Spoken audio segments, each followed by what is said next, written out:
Bem, meus amigos, boa noite a todos. Nós estamos aqui na Sociedade de Estudos Espíritas Francisco de Assis, hoje, dia 9 de dezembro de 2021. Estamos recebendo essa noite o nosso amigo Antônio Mário, trabalhador do CEFAC, Centro Espírita Fé, Amor e Caridade, localizado no Pau da Fome, em Jacarepaguá. Estamos muito felizes pela presença do nosso irmão, que hoje vai conversar conosco sobre um tema muito interessante chamado Luz da Caridade. Esse texto, que vai dar origem às reflexões do nosso irmão, foi publicado no livro Fonte Viva, em capítulo 172, Ante o Cristo Libertador. Então, com certeza, será muito interessante e instrutivo ouvir as considerações do nosso irmão. Mas antes de iniciarmos a nossa palestra da noite de hoje, nós vamos ler para você que prepara uma passagem desse livro de Divaldo Pereira Franco, pelo Espírito Joana de Ângeles, Episódios Diários. E o texto que nós vamos ler tem por título Alegria e Ação, está no capítulo 40. E o texto diz assim: a alegria espontânea que decorre de uma conduta digna é geradora de saúde e bem-estar. O homem que executa com prazer os seus desejos e sabe transformar as situações difíceis, dando esforço e beleza, supera os impedimentos e facilita a realização de qualquer empresa.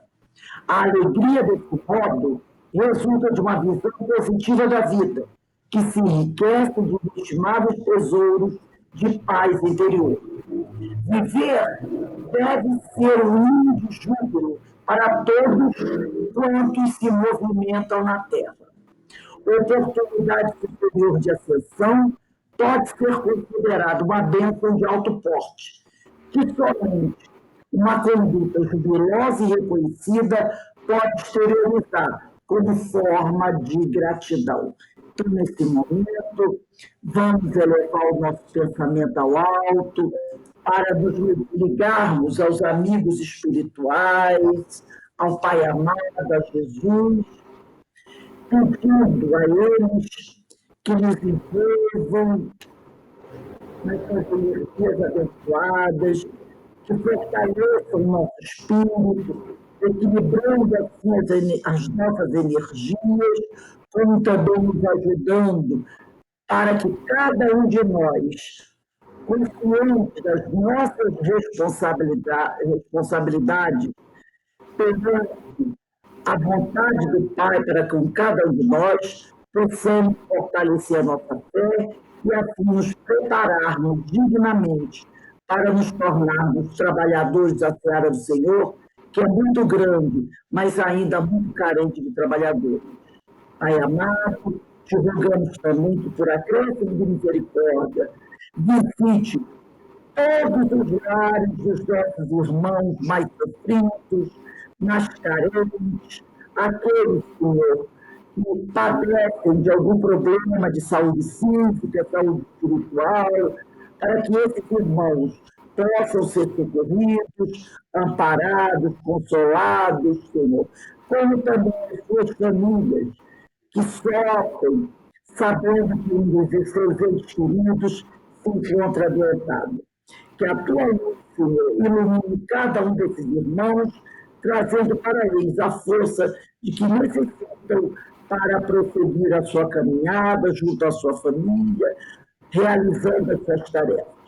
E assim, Senhor, envolvidos por essas vibrações amorosas que descem do alto e recaem sobre nós, te pedimos agorosamente que nos dê a permissão para iniciarmos a nossa palestra pública da noite de hoje.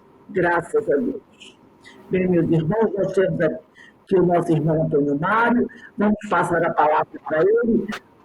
Mário, você tem até 8h35 para concluir as suas reflexões, tá bom? A palavra está com você, que Deus te abençoe. Ok, obrigado. Trago aqui o abraço, né, dos colegas do Cefat a todos vocês, com muito carinho, né, nessa noite, quinta-feira. É com muita tranquilidade e com muita satisfação que eu venho aqui conversar com vocês hoje, né? Então, foi pedido aqui para a gente conversar sobre o livro Fonte Viva, como foi dito, né, do Emmanuel e do Chico. E na questão 72, vem logo lá, ante o Cristo libertador. E a citação que Emmanuel faz como referência é justamente em João, capítulo 10, versículo 7 do Novo Testamento. E ele coloca, eu sou a porta.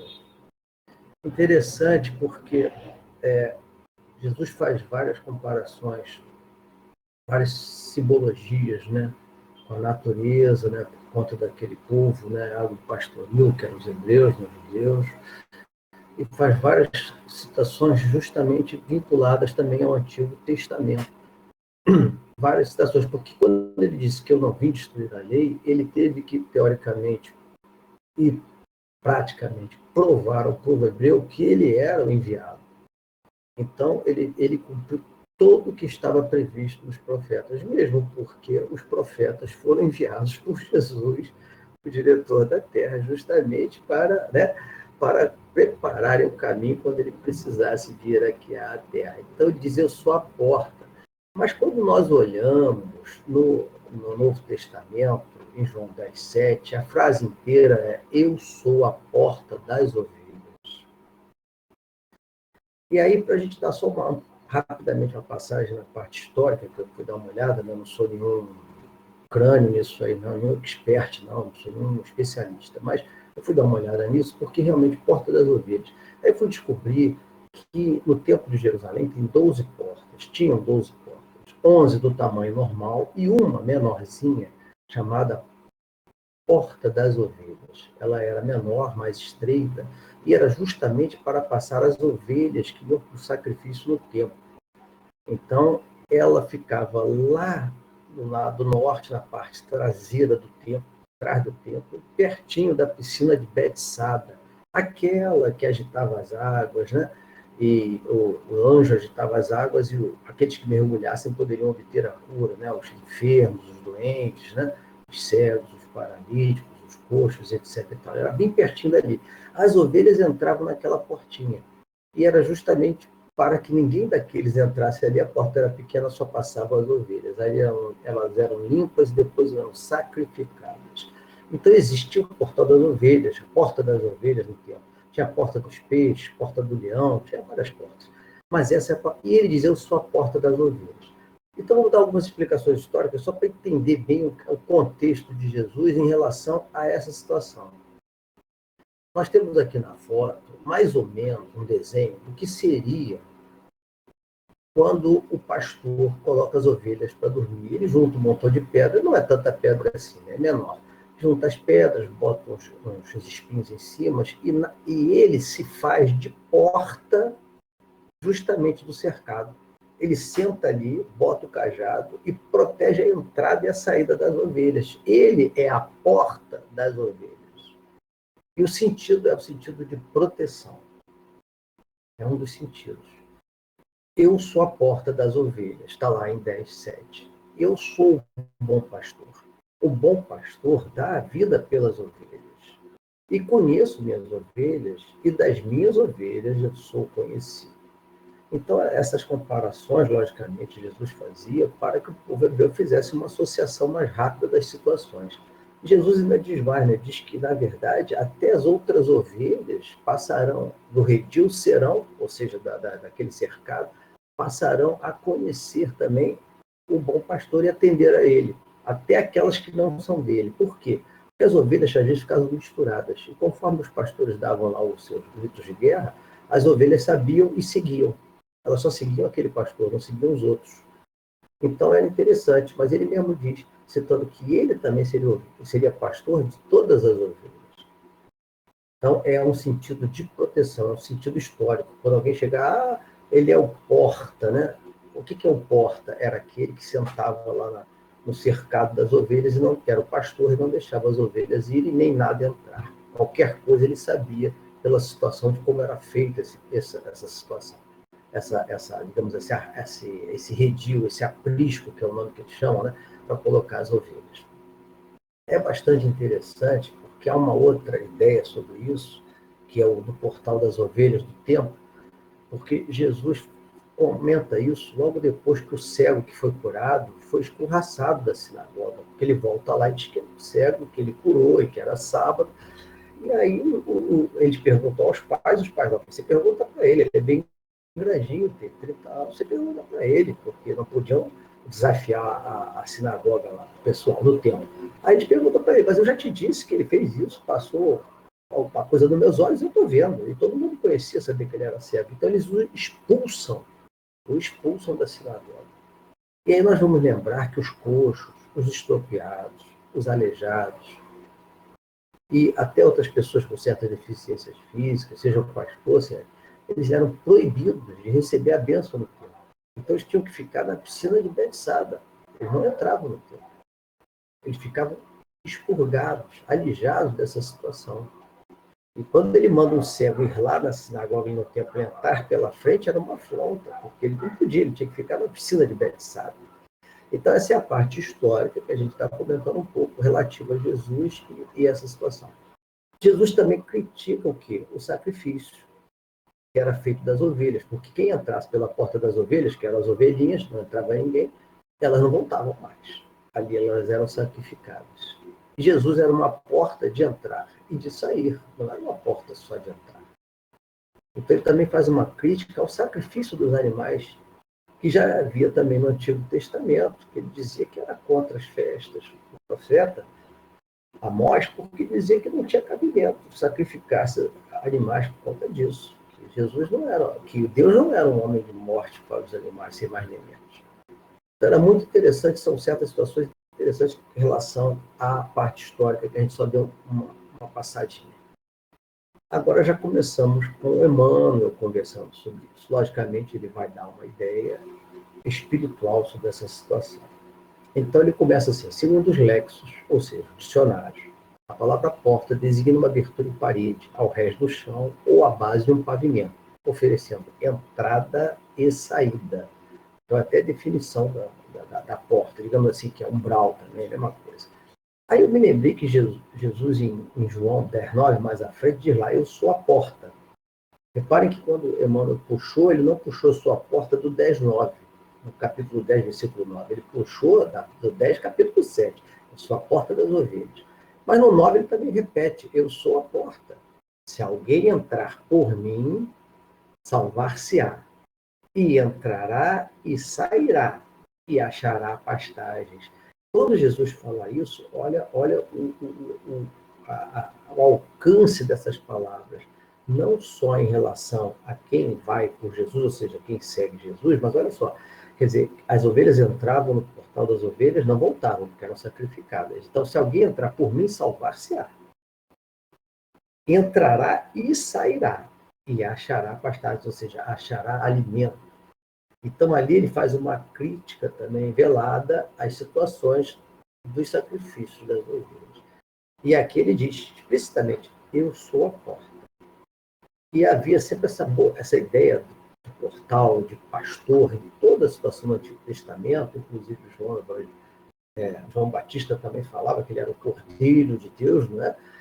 Então, toda essa situação, para que o povo hebreu entendesse que ele era o Messias, ele ia guiar as suas ovelhas. Ele conhecia as ovelhas. Continuando, então, simbolicamente, aí começa já o nosso amigo Emmanuel fazendo uma parte espiritual. O mundo está repleto de portas enganadoras, dão entrada sem oferecerem saída. Então, nosso amigo Emmanuel já começa a colocar a porta como oportunidade. Né? Em que porta você vai, qual é a porta que você vai escolher para você entrar? Em que local você quer ir? Para onde você quer ir? Aonde você quer chegar? O que você busca? Olha, está ali, ó, naquela sala, naquela porta, naquele local, naquele tempo, naquela casa, naquele átrio, Em algum local onde tem uma entrada, você vai se reunir. Reparem bem que tudo correlacionado. Então, aqui é uma oportunidade. Algumas delas são avidamente disputadas pelos homens, que, afoitos na conquista de posses efêmeras, transitórias, breves, não se acautelam contra os perigos que representam. Reparem vocês que os homens disputam as portas, às vezes, sabendo que aquilo ali não vai levar a um grande lugar. Que aquilo ali é o doce, né? Você começa no doce, né? Vai comendo doce, e daqui a pouco ele já está no amargo, é só a casca, ou seja, é só a aparência, é só o atrativo. É igual a minhoca para o peixe, né? É só o atrativo, na verdade tem um anzol. Se ele não se acautelar bem para ver se aquilo ali que aparenta realmente está favorecendo a ele, ele se ilude com aquela situação. E muitos dos homens são afoitos, querem com rapidez. Por isso que muitos dos homens querem aquela bênção, aquela salvação, não como se está dito ali na Bíblia, né? Aquele que entrar por mim, salvar-se-á. Não é será salvo, salvar-se-á. Porque as pessoas querem a facilidade da salvação. Então, há várias portas. As pessoas escolhem, não, vou nessa daqui, porque essa porta aqui vai me salvar mais fácil. Eu não preciso ter muito esforço, não preciso fazer muita coisa, não preciso mudar isso, mudar aquilo. E se eu der uma esmola, se eu der um símbolo, se eu sentar em tal lugar, se eu falar várias vezes alguma coisa, eu estarei salvo. Então, como eles procuram avidamente isso, são afoitos e não se acautelam, ou seja, não analisam com certa mais razão, com mais calma, o que está sendo oferecido, se aquilo tem um raciocínio lógico, baseado em que Deus é perfeito, que Deus é bom, que Deus é justo, misericordioso, que Deus é inteligente, que Deus nos conhece, nos entende, se aquilo ali é realmente, digamos assim, com todo respeito, a porta da salvação. Então é escolhido uma porta qualquer. Não, essa daqui que me dá uma salvação mais barata, né? Eu vou nessa. Afoitos que são. E em outros casos, os homens também vão a outras portas, mais difíceis ainda. Continua o nosso querido Emmanuel. Muitos batem a porta da riqueza amoedada e, depois de acolhidos, acordam encarcerados nos tormentos da usura. Ou seja, muita gente corre atrás do dinheiro. Né? A gente vai lembrar que não se pode servir a Deus e a Mamon, né? Que é o Deus da riqueza, o Deus da materialidade. Mas vamos citar um outro capítulo do Novo Testamento de Mateus 6, 19 e 21. Vamos lá? Não ajunteis tesouro na terra, onde a traça e a ferrugem todo consomem, os ladrões minam e roubam. Mas ajuntai tesouro no céu, onde nem a traça nem a ferrugem consomem, e onde os ladrões não minam nem roubam. Porque onde estiver o vosso tesouro, aí também estará o vosso coração. Então, nós vamos lembrar que não é absoluta a situação. Quando Emmanuel comenta isso, são aquelas pessoas que saem afoitas, avidamente, pelo dinheiro, e só vem o dinheiro. E aí caem o quê? Encarcerados na usura, ou seja, se tornam escravos do dinheiro. Nós lembramos o nosso querido Djalma Santos, que era da Rádio Rio de Janeiro, né? E ele falava assim, olha, o jogador inveterado, quando ele desencarnar, ele vai estar na fila da loteria. Ele vai estar no hipódromo, onde correm os cavalos. Ele não vai mudar. Ele vai tentar continuar buscando aquilo que ele sempre está. Por quê? Porque ali está o tesouro dele. Ali está o coração dele. Então, as nossas prisões, que nós mesmos fazemos, por escolher a porta errada, que teoricamente não nos levam a saídas, porque elas continuam alimentando a nossa materialidade, o nosso orgulho, o nosso egoísmo, que são os dois defeitos que pai e mãe de todos os nossos outros defeitos, né? Vaidade, etc., ira e desprezo, etc. E tal. Então, eles alimentam isso tudo. Por isso que nós ainda ficamos muito arraigados a muitas situações materiais. E nós já estudamos também quanto mais arraigados a essas situações materiais, como a riqueza, a usura, mais difícil será o nosso desencarne. Morrer, nós vamos. Vai estar fácil. O médico vai dizer lá, olha, o Mário está morto, não tem mais função vital. Agora, desencarnado é o espírito e o perispírito libertos do corpo, molécula a molécula, como diz André Luiz. Então, desencarnar é mais difícil do que morrer. Morrer é só a primeira parte. E quanto mais materializados, mais difícil e às vezes mais demorado essa separação do nosso perispírito e espírito do nosso corpo. Jesus precisou explicar do perispírito, mas disse, olha, não vai por aí que não vai dar certo. Não quer dizer que nós não temos que trabalhar, não quer dizer que nós não podemos ter dinheiro, não é nada disso. Quer dizer que o que você faz com o seu dinheiro e o que é que você faz para ter esse dinheiro. Você rouba, se você engana, se você trapaceia, se você explora. É isso que é o errado. Agora, se você tiver muito dinheiro, você tem uma oportunidade das mãos gigantesca de ajudar muita gente. Nessa pandemia, nessa situação, olha a oportunidade que essas pessoas estão tendo de ajudar os outros. Né? Em algum momento, nós vemos o Biden, lá, o presidente dos Estados Unidos, doou várias milhões de vacinas para quem não tinha. Então, é obrigação deles, que têm a riqueza, fazer com que as coisas, mesmo que seja com o interesse de manter o seu comércio, mas fazer com que as coisas funcionem. Começa assim, mesmo que seja por interesse. Nós devemos começar a fazer o que tem que ser feito. Caridade. Tá? Continua Emmanuel. Inúmeros forçam a passagem para a ilusão do poder humano e despertam, detidos pelas garras do sofrimento.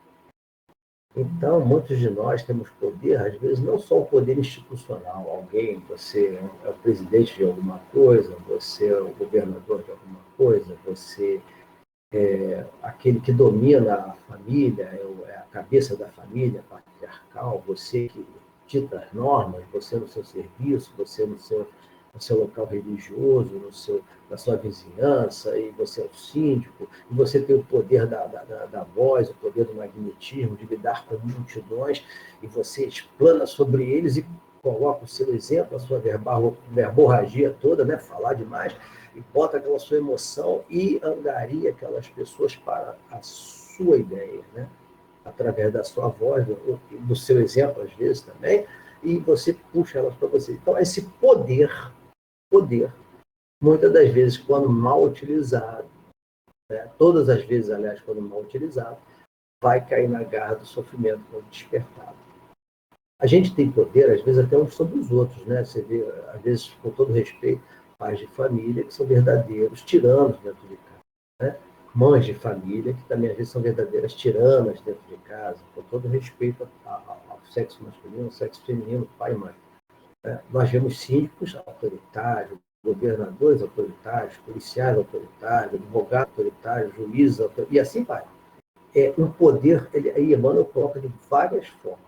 Né? E esse poder vai nos levar ao sofrimento. Porque tudo que nós fazemos volta para nós.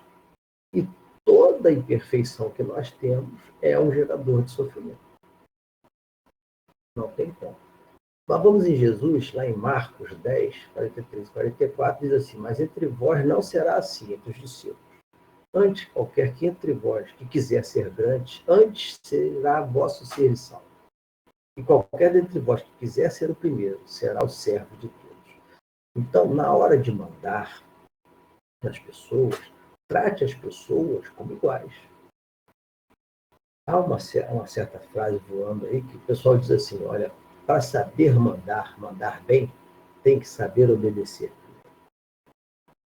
E aí tem uns quadrinhos que me mandaram, Rose, eu até vou mandar para você, que bota lá, médium de efeito físico, aí bota lá, pega uma vassoura e vai varrer o centro. Né? E vai. Ele vai botando, são todos os médios, médio de psicografia. Anote os pedidos das pessoas, os nomes para a leitura depois, para as preces. E vai falando assim, ó, você quer ser médio? Então vamos trabalhar. Vamos botar essas suas mãos, esses seus braços, essa sua inteligência para ajudar os outros. É muito interessante. Vamos lá. Continuando com o nosso querido Emmanuel, essa parte é um pouco mais difícil para todos nós. Né?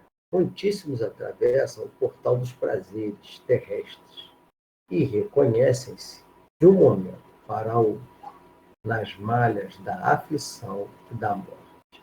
Eu coloquei um bonequinho, eu estava procurando, eu sempre gosto de botar um desenho, uma foto, uma coisa. Eu estava querendo me lembrar como é que eu ia fazer isso, porque é uma situação muito difícil dos prazeres terrestres, né? O portal dos prazeres terrestres. Então, nós temos, às vezes, com todo respeito, a gula, né, exagerada, né, a luxúria exagerada, né? Nós temos o prazer dos sentidos, né? Muito exagerados, muito ligados à materialidade. E muitas das vezes essas pessoas, todos nós, em algum momento, abusamos dessas situações. Mentimos, enganamos, e utilizando o nosso corpo até a exaustão. E isso tudo vai nos levar também à aflição e, às vezes, ao suicídio indireto. Né? Quando nós maltratamos o nosso corpo de um jeito em que o fluido vital se esgota antes do tempo marcado pela espiritualidade, nós somos considerados lá em cima ou lá embaixo como suicidas indiretos. Ou seja, nós diminuímos o tempo útil do nosso corpo físico. Nós gastamos o nosso corpo antes do tempo previsto, inibindo assim chance de nos melhorarmos no decorrer do tempo da encarnação. Isso é um mau uso da nossa encarnação, através do nosso livre-arbítrio. Todos nós temos muitas dificuldades. O suicídio indireto foi contado pelo nosso querido André Luiz, né, do nosso lar.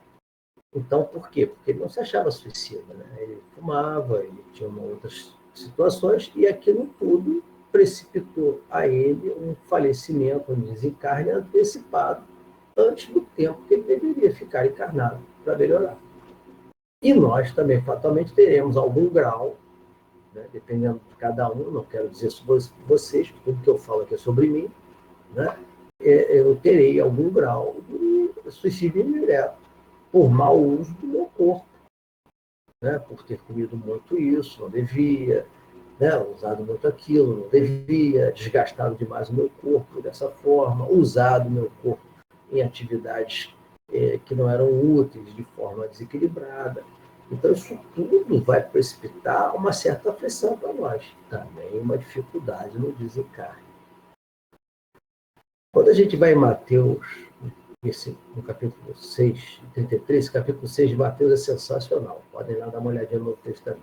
Mas buscai primeiro o reino de Deus e a sua justiça, e todas estas coisas vos serão acrescentadas. Ou seja, os prazeres reais serão acrescentados se você buscar o reino de Deus e a sua justiça.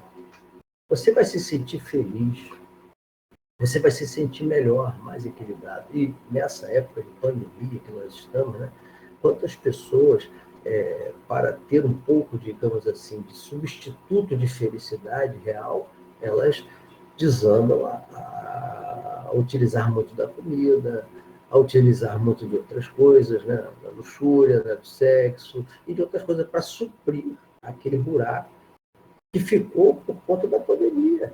E isso está levando essas pessoas a um certo desespero, um desequilíbrio maior, porque depositam todas as suas fichas nos sentidos carnais. Toda a sua felicidade está centrada, às vezes, na materialidade, em coisas, como disse Emmanuel lá na frente, anteriormente, coisas efêmeras, coisas que vão passar, que a nossa encarnação ela é muito curta em relação, normalmente, geralmente, ao período que nós passamos na espiritualidade, que é de 300 a 250, 400 anos na espiritualidade. E aqui é em torno de 80 anos, talvez um pouco mais para uns, menos para outros. Então, isso é em geral, não é todo mundo não, tá? Tem gente que encarna logo depois, tem gente que encarna mais tarde, isso aí é relativo, mas em geral tem um certo espaço de tempo. Isso tanto é verdade que nas sessões de desobsessão, quais são os espíritos, às vezes, que a gente ouve conversar? Espíritos que foram escravos, 1700, 1800. espíritos que foram piratas, que estavam em guerras na França, em 1700 alguma coisa, estamos em 2020. Ou seja, eles não encarnaram, eles ainda estão lá. Reparem só como é que tem um certo nexo essa relação do tempo, que foi, em geral, os espíritos nos comentam que existe assim, em geral, não é para todos. Tá? Vamos lá. Aqui nós já temos uma parte complicada, né? Essa parte aí todo mundo fica mexido. Muitos varam os umbrais da evidência pública, umbral também é portal, tá? É uma passagem. Sequiosos de popularidade e influência, acabando emparedados na masmorra do desespero. Então, aqui, essa evidência pública é muito fácil de ver. São os artistas, né, os políticos, né? Em geral, são esses dois tipos de pessoas, os artistas e os políticos, que precisam da popularidade e, logicamente, determinam alguma influência. Hoje tem nome diferente, né? Tem influencer, né? Tem não sei o quê, no YouTube, etc. E tal. Mal sabem eles, ou sabem, não entendem, que nós também seremos, como diz lá no Céu e Inferno, no Código Penal da Vida Futura, que nós também seremos responsabilizados por aquilo que nós deixamos de fazer e pelo nosso exemplo, pelo que as pessoas fizeram, porque viram em nós, porque nós demos um exemplo. Nós também seremos responsabilizados. Aquele que, por qualquer motivo, se suicida e tem a sua parcela de responsabilidade.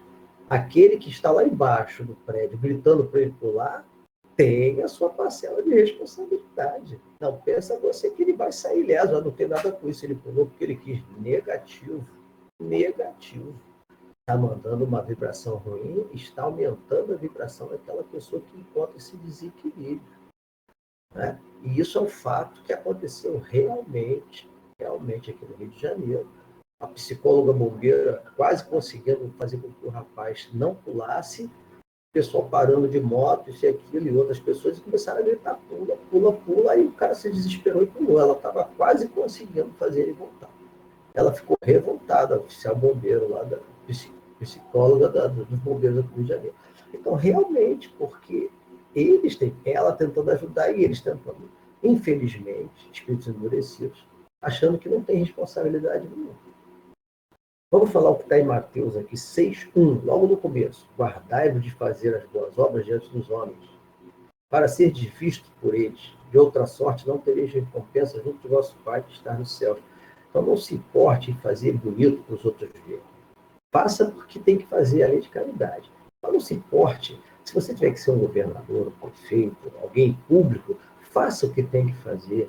Cuidado com os holofotes, cuidado com os aplausos. Eu vou contar até uma experiência que é bastante interessante. Eu fui fazer uma palestra no local, não vou falar no centro, e no final, o centro era um pouco grande, o pessoal bateu palmas. Normalmente a gente não bate palmas para isso, né? Eu sei que é uma forma de dizer que concorda, mas não se bate palmas em palestra. Mas você sabe que eu senti um impacto vibracional das palmas e eu não me senti tão à vontade. Vocês acreditam nisso? Eu me senti um pouco tonto. Eu não gostei de ter recebido palmas. Olha que coisa interessante. Talvez porque eu também não seja ainda tão largado do orgulho, né? Logicamente, eu ainda sou imperfeito nesse lado, mas ao mesmo tempo, como eu não me senti bem. Repare só que coisa interessante, né? Então, a gente tem que tomar muito cuidado com os holofotes, com os brilhos, com as lantejoulas, com aqueles elogios rasgados. É muito difícil. Mas eu quero trazer um exemplo do nosso. Eu não sei se eu já dei esse exemplo aqui, Rosa, mas se eu não dei, se eu já dei, eu vou repetir, tá? Vocês não fiquem chateados comigo, não. O nosso querido Raul Teixeira, quando fez uma palestra na Federação Espírita do Paraná, já tem alguns anos, ele estava conversando que ele passava com um amigo de carro para almoçar em Niterói, onde ele mora. E aí ele foi entrar no restaurante, ele passou e viu uma mendiga catando lixo, comida do lixo, né? Mas já tem bastantes anos. E ele se sentiu incomodado. Aquilo machucou ele, ele não gostou, ele se sentiu angustiado, etc. e tal, etc. Mas o Raul Teixeira tem uma mediunidade muito, muito ostensiva, né? E o anjo guardião dele, o espírito protetor, ou um espírito amigo, chegou perto dele e falou assim: você viu aquela mendiga ali? Eu vi, claro que eu vi, eu olhei e vi.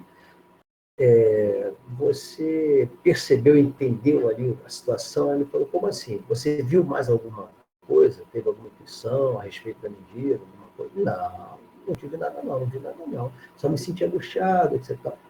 Você está vendo em que rua você está? Ele falou: estou, claro, é uma rua do meu bairro, eu conheço. Vocês viram o nome dessa rua já? Ele falou: vi, é um político daqui de Niterói, antigo. É, isso aí. Essa mendiga é esse político que dá nome a essa rua. Esse espírito ficou rico às custas da política. Ficou rico com as obras. Ele usou mal o seu livre-arbítrio, a sua popularidade, a sua influência. Ele agora reencarnado, ele vive nessa rua que traz o nome dele. E quando ele tenta sair da rua, ele não consegue, ele volta para ela. Quando ele sai um pouco, ele volta, ele tem uma atração magnética por essa rua. E quando ele olha para a placa com o nome dele, ele é tomado de uma tristeza gigantesca.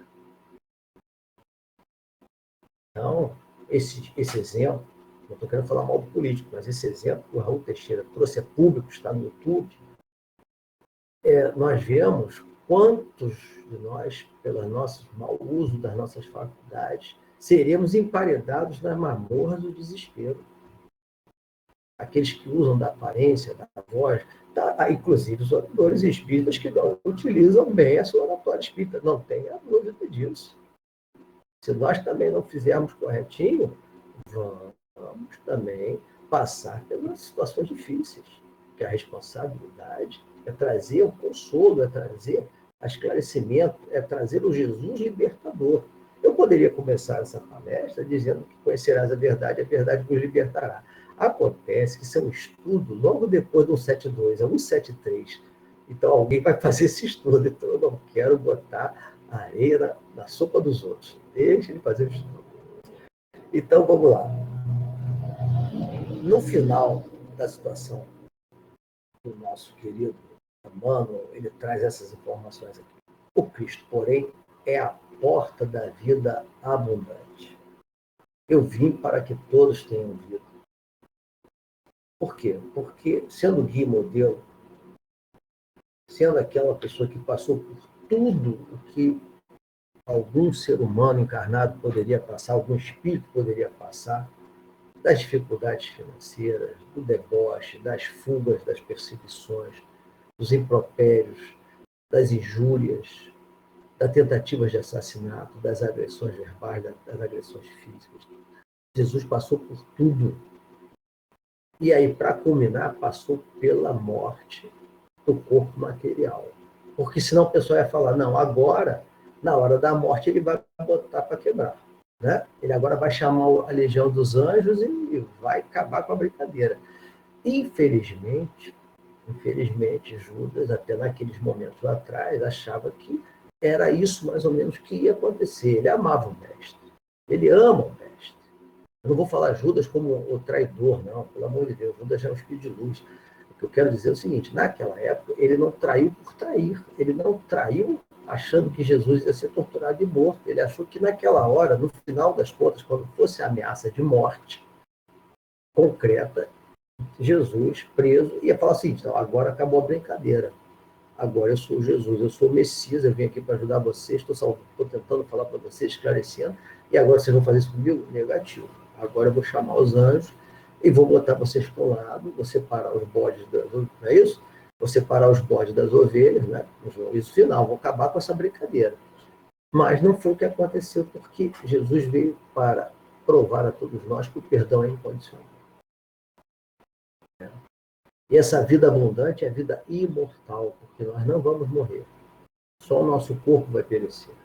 Nosso espírito vai continuar. Após a criação de Deus, o princípio inteligente transformado num espírito nominal, né, pela evolução dos tempos, nós não vamos morrer, nós somos imortais. Então, ninguém tem essa pecha de morrer. Nós apenas passamos de um estado para o outro. Isso é muito interessante, é a vida abundante. Todos tenham vida, mas para ter vida é preciso ser feliz. E para ser feliz tem que largar das imperfeições, tem que largar dos sofrimentos, tem que largar da dor, tem que largar do chororô, né? Que a gente fica chorando o tempo todo, reclamando. Tem que largar disso tudo. Precisamos vencer as imperfeições para sermos felizes. Nós conseguimos ter momentos felizes quando nós estamos na caridade, quando estamos junto com pessoas boas, nós conversamos uma coisa que nos agrada. Isso com os espíritos afins, ótimo, também é bom. São momentos felizes. Mas o importante é que nós sejamos felizes a maior parte do tempo. E para isso precisamos não agir mal, não falar mal e não pensar mal. Às vezes nós só fazemos uma das coisas, né? Às vezes a gente só não age, pensa e fala. Às vezes a gente faz os três, e às vezes a gente só pensa, também acontece. Quando a gente nem pensar, o nosso progresso vai estar feito. Então, com Jesus, voltando aqui a Emmanuel, com ele submetemos aos desígnios do Pai Celestial. E nessa diretriz, aceitamos a existência como aprendizado e serviço, em favor do nosso próprio crescimento para a imortalidade. Logicamente, Emmanuel está falando dentro do Espiritismo, onde nós temos a certeza da reencarnação. Mas Mário já tinha reencarnação desde os egípcios, lá de trás. Eu sei que tinha, mas as pessoas acreditavam mais do que hoje. Hoje nós acreditamos mais do que antes. Não é verdade? Em 2020, nós acreditamos mais na reencarnação do que antes. Alguns ainda teimam em não acreditar. E o que nós estamos vendo com a pandemia? As pessoas, por não acreditarem em outras vidas, passado, em lei do progresso, que nós viemos aqui para passar por uma vida com situações, com vicissitudes, como disse o Cristo, né? O mundo está cheio de vicissitudes, mas tem de fé. Eu venci o mundo. E vocês também vão vencer. Então, o que essas pessoas estão tendo? Um desespero psicológico. Porque não conseguem ver nada a não ser a parte das portas materiais.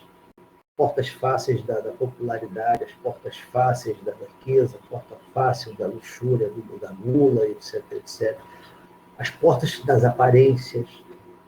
Elas não conseguem ver aquela porta, que é o seguinte, olha, essa porta é a porta das ovelhas, é a porta estreita, onde você tem que fazer um esforço para seguir o mestre. É preciso se purificar pela porta das ovelhas, não que você vai virar uma ovelha e vai ser sacrificado. É uma porta que você passa para você, sacrificando, não a sua vida, mas sacrificando o mal que é em você, você cresce. E você consegue seguir o Cristo. Porque ele já disse que a porta dele é de entrada e de saída. E quem entrar encontrará alimento, ou seja, pastagem. Então nós encontraremos alimentos, seremos alimentados pelo bem. Seremos alimentados pela vida boa, que nós viveremos sendo mais felizes com menos imperfeições. A que porta recorres na luta cotidiana, que apenas por intermédio do ensinamento do Cristo alcançarás o caminho da verdadeira libertação. Por mais que as pessoas queiram mudar, queiram dizer que o espiritismo é científico, é isso, aquilo, e que está ultrapassado, e etc, etc, etc, não tem como dissociar o espiritismo de Jesus. Porque o espiritismo é apenas os espíritos amando de Jesus, dizendo o seguinte, olha, deixa eu complementar certas situações que vocês ainda não entenderam bem, porque não deu tempo de Jesus falar tudo para vocês. Então, olha só, funciona assim o campo das vibrações, funciona assim o campo da imortalidade, das reencarnações, o Código Penal da vida futura, funciona o céu e o inferno, e trouxe vários exemplos daqueles espíritos sofredores, endurecidos, suicidas, felizes, dizendo, olha, quando desencarnei aconteceu isso, estou em tal lugar, foi assim que está se passando, eu já estou aqui há tantos anos, não tenho nem noção, não tenho noção ainda que estou morto, é verdade? Então nós vemos que os espíritos têm várias situações e vieram nos contar para que nós aprendamos e coloquemos isso no nosso caminho de progresso, de modo a que nós ajudemos a nós mesmos, que é o principal, que nós mudemos, evoluamos, e que nós possamos ajudar aqueles também que, por nesse momento, ainda não conseguem entender bem essas situações.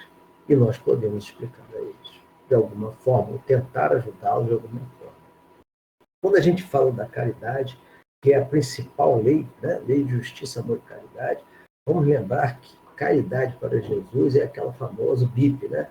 Benevolência para com todos, indulgência com os defeitos alheios e perdão das ofensas. Então, se a gente substituir a palavra caridade, que está lá na 10ª lei do livro dos Espíritos, vai vir lei de justiça, amor e lei de benevolência para com todos, lei de indulgência com os defeitos alheios, lei de perdão das ofensas. É isso que Jesus quer dizer. Na realidade, ele é a porta, e a porta, amar o próximo como a si mesmo, é fazer essa caridade. Não é tão fácil. É muito difícil. Muitas das vezes nós temos um tempo para fazer isso. Em alguns casos conseguimos melhor, em outros casos conseguimos com mais dificuldade. Mas é essa lei que vai dar realmente o caminho da verdadeira libertação. Porque Jesus disse, eu sou o caminho, a verdade e a vida. A vida abundante que ele fala aqui, o caminho, né, como você, por onde você deve andar, e inclusive a verdade. Porque eu aqui não estou te enganando, não estou aqui com aparência, estou aqui dizendo, ó, se você fizer isso, vai dar certo. Porque a lei da ação e reação, causa e consequência, de ato e responsabilidade. O Pai é misericordioso, mas a justiça não é cega. É preciso que você seja justo. Dê a cada um segundo as suas obras. Esse é o verdadeiro Cristo libertador. Você vê que todo o ensinamento do Cristo está concatenado, está conectado. Não tem ponta solta, não tem uma frase solta de efeito negativo. Todas elas estão ligadas intimamente, em perfeita sincronia, de modo a mostrar para a gente, ó, você de uma forma ou de outra vai ter que ser uma pessoa melhor. Para você e para os outros. Através da justiça. Seja justo com você, se analise. Tenha amor às coisas e à natureza e a Deus. E tenha amor aos próximos. Seja quem for esses próximos. Essa é a grande mensagem do Cristo libertador. Quanto à verdade, você vai conhecer, vai te libertar. Vou deixar para o próximo colega que fizer esse estudo no 7.3, tá? Tem muito estudo para isso. Mas eu agradeço vocês, que possamos ficar em paz, que Deus nos abençoe.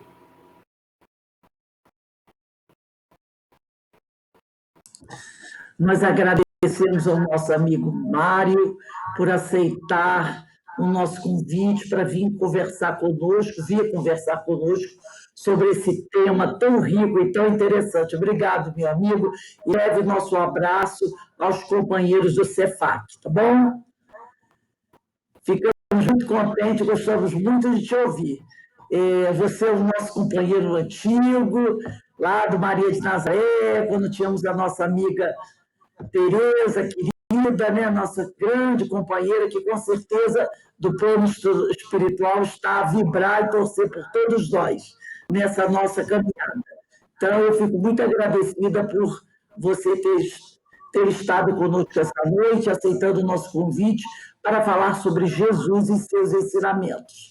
Então, para nós encerrarmos a nossa reunião de hoje, nós vamos convidar o nosso amigo Jorge Guimarães para fazer a nossa palestra, nossa prece de encerramento. Jorge, por favor.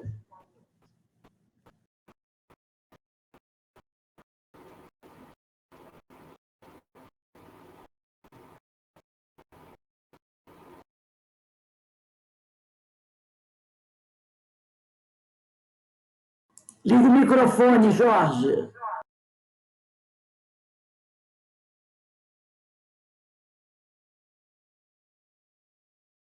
Jorge, seu microfone está desligado. Estava, agora está ligado. Eu desliguei a imagem e esqueci de ligar o microfone. Então, vamos continuar a nossa oração, dizendo, Senhor nosso Pai, companheiro e amigo em todos os nossos momentos, estamos aqui mais uma vez reunidos para agradecer. Agradecer a oportunidade que nos é dada do ensinamento. A oportunidade que nos é dada da compreensão. A oportunidade que nos é dada para que possamos seguir tranquilos e serenos a nossa jornada. o nosso companheiro se expressou muito bem, traduziu de forma tranquila e equilibrada toda essa nossa jornada, fazendo com que assim possamos escolher o melhor para nós. A dificuldade na escolha ainda se dá, mas com o passar dos aprendizados, com o passar da nossa jornada, o passar do nosso caminhamento, teremos condições de fazer uma boa escolha, um bom momento, uma boa porta.